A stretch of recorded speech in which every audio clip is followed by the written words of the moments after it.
झूठ के पांव नहीं होते। किसी गांव में दिनू नामक एक लोहार अपने परिवार के साथ रहता था। उसके एक पुत्र था जिसका नाम शामू था। जैसे जैसे शामू बड़ा होता जा रहा था, उसके दिल में अपने पुश्तैनी धंधे के प्रति नफरत पर गहरी होती जा रही थी। शामू के व्यक्तित्व की एक विशेषता ये थी कि उसके माथे पर गहरे घाव का निशान था, जो दूर से ही दिखाई देता था।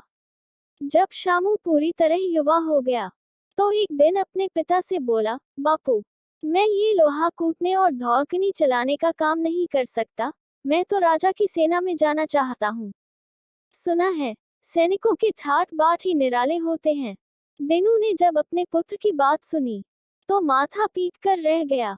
बोला, बेटा, ये तो संभव ही नहीं है। तुम्हें शायद पता नहीं कि हमारे राज्य के कानून ने केवल क्षत्रियों को सेना में प्रवेश करने का अधिकार दिया है। फिर तुम सेना में कैसे जा पाओगे? बापू, इसकी चिंता आप न करें, मैंने उपाय खोज लिया है।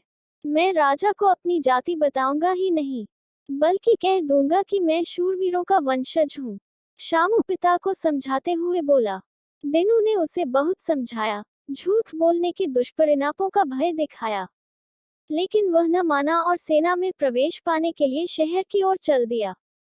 उस समय वहां रिपुदमन नामक राजा राज करता था। शामू ने राजा के सम्मुख पहुंचकर अभिवादन किया और अपने आने का मंतव्य बताया। राजा ने जब उसकी माथे पर घाव का निशान देखा, तो सोचा, युवक तब पराक्रमी लगता है, शायद किसी युद्ध में ही इसे ये घाव लगा होगा।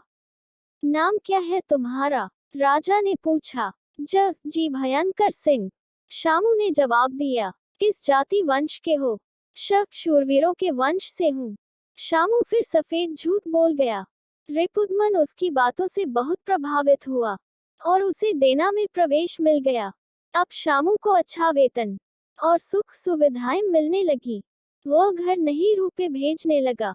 उसके पूरे गांव में ये प्रसिद्ध हो गया था कि दिनू लोहार का लड़का सेना में भर्ती हो गया है।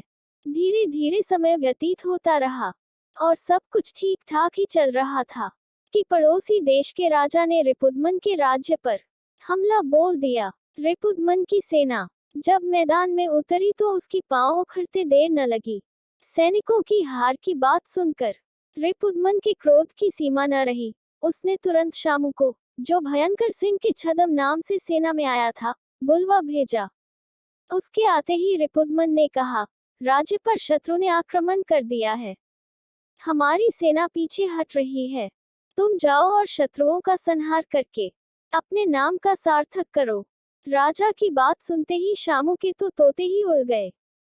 वो हकलाता सा बोल उठा, मगर महाराज, देखो भयंकर सिंह, ये समय अगर मगर का नहीं बल्कि कुछ कर दिखाने का है। तुम जैसे वीर की तो युद्ध का नाम सुनते ही बाजुएं फड़क उठनी चाहिए, और एक तुम हो कि महाराज, मैं कुछ कहना चाहता हूँ।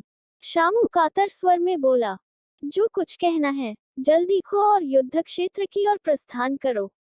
राजा के स्वर में क्रोध भर आया था। महाराज, मैं शूरवीरों के वंश का नहीं हूँ। युद्ध क्षेत्र में जाने की बात तो दूर, मैं तो युद्ध के नाम से काम पुटता हूँ।